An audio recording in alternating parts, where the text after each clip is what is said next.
Welcome back to Flash Fiction Fridays. I'm Teresa Garcia, or Amehana Arashi.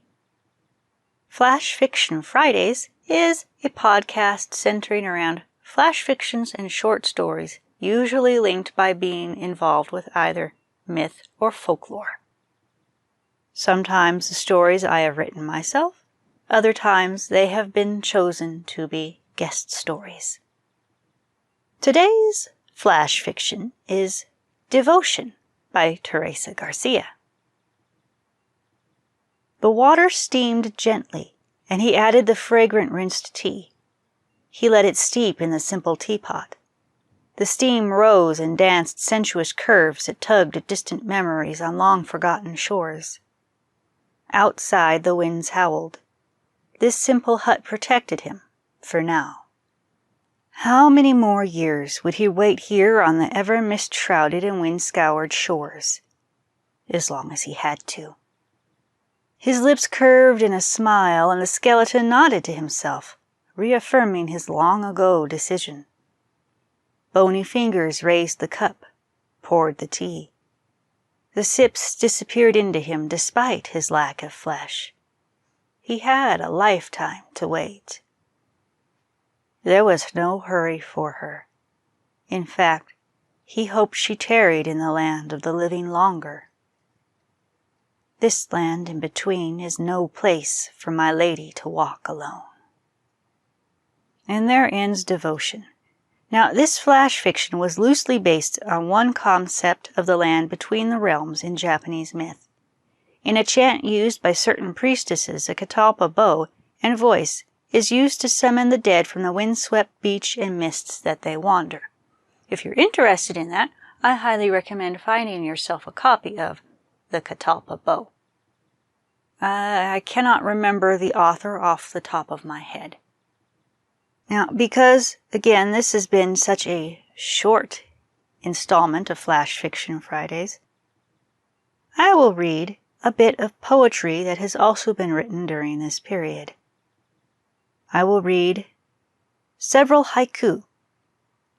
Now, haiku usually do not have titles to them, so I will be going and I will note them in between so that you can at least tell them apart a little bit. Unknown to me at the time when I wrote them, some of them linked rather well. Dragon Haiku 1.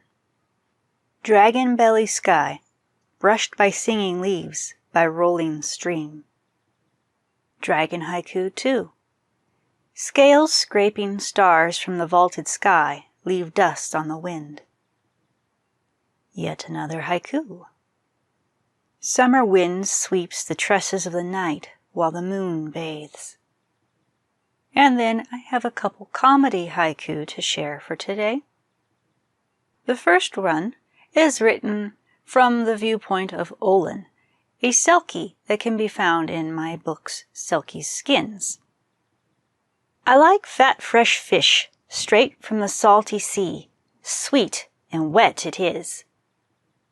Now, I'm not sure that allowing Olin or Connor to be exposed to haiku was the best thing for Finnell's sanity, especially since they've already been introduced to surströmming, which, even though it doesn't feature in the books, in my personal headcanon for the books, they do bother him quite a bit with their odd fancies from the world of the humans. His brother Connor replies to his haiku with another haiku. Olin likes his fish, and he steals mine away. Hot sauce, be my pal.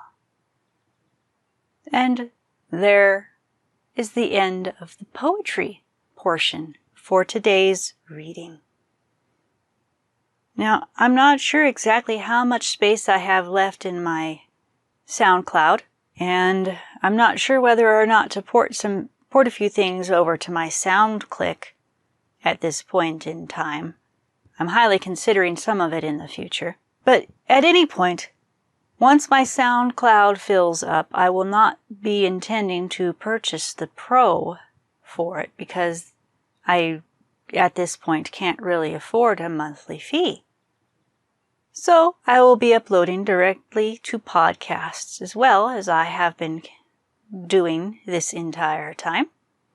You can subscribe to the entire podcast by going to flashfictionfridays.com, or you can look for it in iTunes or Google Play.